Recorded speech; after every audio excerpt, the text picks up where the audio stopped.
Hey, what's up, guys? This is your boy Travis back again here at Big Boy Toy Reviews.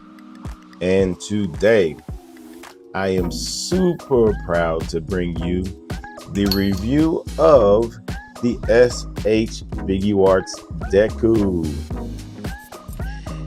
Yes, this figure is awesome. It is absolutely freaking awesome.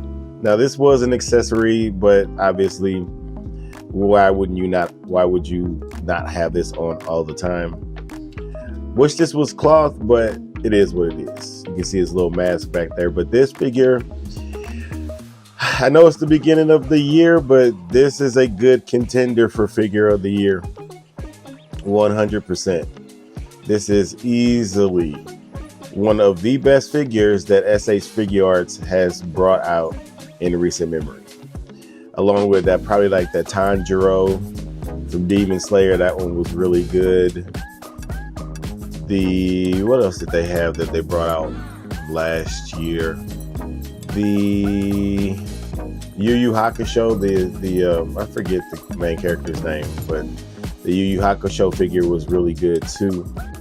But this guy is awesome. He looks so good. Now, he could have used some shading in places for sure, but again, it just goes to show you that SH Figuarts can put some good figures together if they actually try. Why they're blowing their load on like kind of obscure characters, I'm not quite sure. Obviously, Deku isn't one of those characters, but I mean, Tanjiro isn't either, but it's not as big as, say, a One Piece. Neither is My Hero. It's not as big as a One Piece. You'd think they would put all their cards into that basket, but no. They decided to do it for just random figures. They can't be consistent at all. But this guy is absolutely fantastic. Just taking a look up close at him. Now, they could have easily put some shading in his little scarf here. Why they did it, I don't know. It's very plasticky looking. It's very, very plasticky looking. That is very disappointing. Even the plastic that they're using seems a bit on the cheap side to me. It's very model kit looking. It still looks good, but I feel like they could be. I feel like they're cheapening out on the plastic these days. But you can see the nice paint there on the stomach. The design here on the stomach is done very nicely. The paint on the shoulders are nice. On the legs look pretty good. Here on the other side, then we got the paint for this little piece here on his ankles, or not ankles, his wrists. I guess that's part of his gloves, I think. Nice paint there. And then the face. The face is phenomenal. The face is absolutely phenomenal. And then they have kind of how his hair is. It's green and then fades into the black. Absolutely fantastic face. It looks so good. Then you got his little mask there at the bottom. These are sculpted pieces there. That's nice. Then his boots. I think these are, I think this is sculpted in the red. I don't think that was painted. I don't believe so. But on his boots, on his actual boot itself, like here on the foot, down here is painted. But nice sculpting for the boots. Very big feet. Very big feet. Then we got even sculpt at the bottom of the shoe. So yeah, this guy, they did a good job on him. He looks fantastic. So with that being said, let's go ahead and move on to the accessories. Alrighty, so for the accessories, he gets this open kind of as if he's like resting his hand on something type of hand. You got the paint for the black whip, I think, effect. I think the black whip comes out of those. So that's painted nicely. So you get two of these.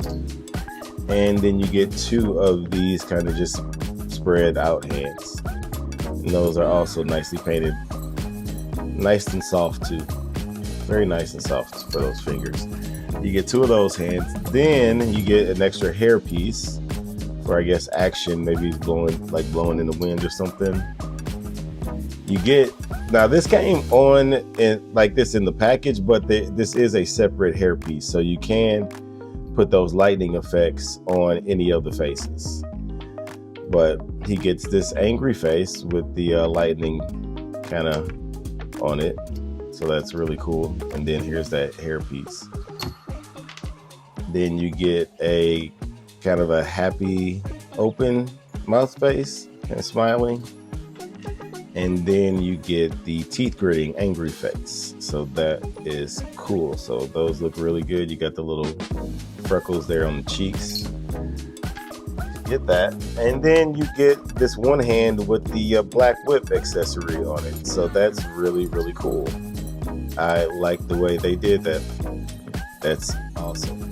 But that's it. That's it for accessories. He doesn't come with any other accessories. I know they have a accessories pack for him and Bakugo, I think. So hopefully I'll be able to get my hands on that.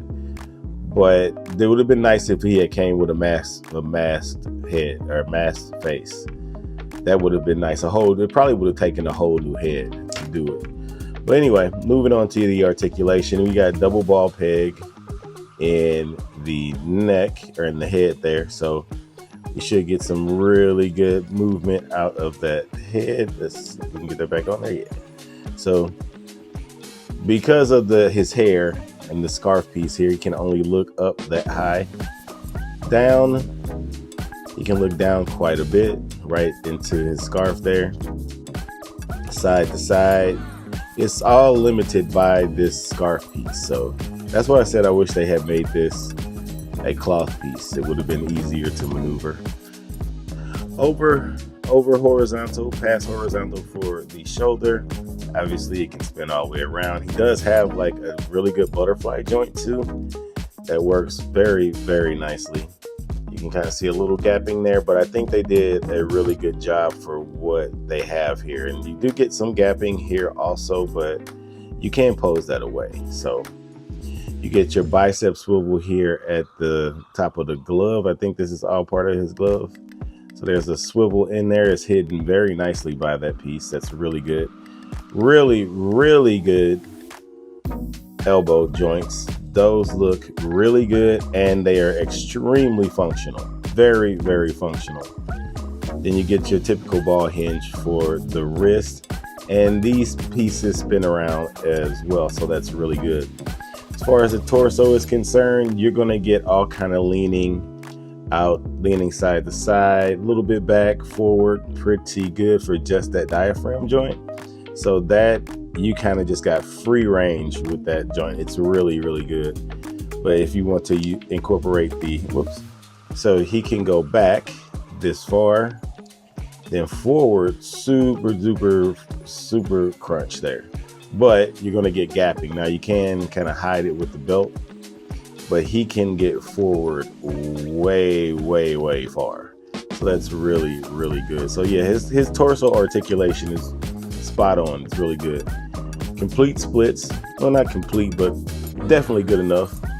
Oh, I forgot to mention this belt piece is movable. It's kind of a floating piece, so you can kind of twist it around and adjust it whenever you need it.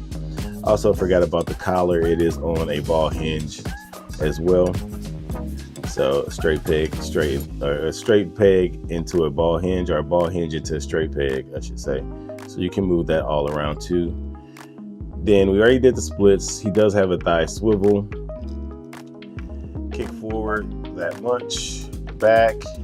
Only about that far. I said thigh swivel. Then a double jointed knee that looks really, really good too. Like this knee is a little blocky, but I think that's kind of how the design was. But that is very, very nicely done. Very nicely done. As far as the ankles, it can go up that far, down that far, and you get a solid ankle rocker. Now this piece is a floaty piece too. So that kind of moves off the way with the ankle, but I like the way they did this ankle. It is really, really freaking good. And then you have a toe joint that's functional, and I think it's wide enough to actually be useful. So, because he has these big old feet. So articulation is phenomenal with this guy. It is fan-freaking-tastic. Really, really freaking good. So let's go ahead and do some comparisons. Okay, and here he is next to the Revoltech or Amazing Yamaguchi Ochiko, and then we have the Revoltech Endeavor. So obviously Endeavor is going to be way bigger than him. But Ochiko, I think this is a good size. I think that fits very, very nicely. I think that she looks really good. I don't know why he's falling over right now. Yeah, I think Ochiko is a good size. The Revoltech Ochiko, I think, is definitely a good size. Unfortunately, I don't have the Figma Ochiko to compare her to, so I do apologize for that. And I also don't have the Revoltech Deku. Unfortunately, not yet. I do plan on getting him, but unfortunately, I don't have him right now. But I think these two fit in very well. Actually, all three of them fit in really nicely with each other. But that's what he looks like with them. And here he is next to the SH Figuarts Tanjiro, and then the SH Figuarts Romance Dawn Luffy. So here we got some other pretty solid figures from SH Figuarts, just to do some size comparisons there. But that's what he looks like next to them. And then here he is next to the Buzzbot Mitsuri, the Love for Shira, and the Jada Toys DJ. So that's what he looks like standing next to them. And then lastly, here he is next to the Mayfex Captain America and the Marvel Legends Miss Marvel. So just to show you how he looks with some other lines. But that is it for comparisons. Let's move on to my final thoughts. So in conclusion, yeah, this is an easy candidate for Best Figure of the Year. And I know it's early to say that, but this guy is awesome. He is absolutely fan-freaking-tastic. One of the best figures of the year so far. If I were to make a top 10, he would definitely be in it this year and could easily be number one. He's not perfect, obviously. There are some things that are missing. He should have came with a stand. That would have been nice. He should have came with a masked head option. He should have came with way more effect pieces, because there's just basically none other than this. That's it. That's all he got. That's all he got. What else should he have come with? I think that's really it. I just wish he came with some more effect pieces to show off his powers. But as far as the figure itself, easy 9.5 out of 10 for sure. But anyway, that is it for the review. Please comment, like, and subscribe. And until next time, deuces.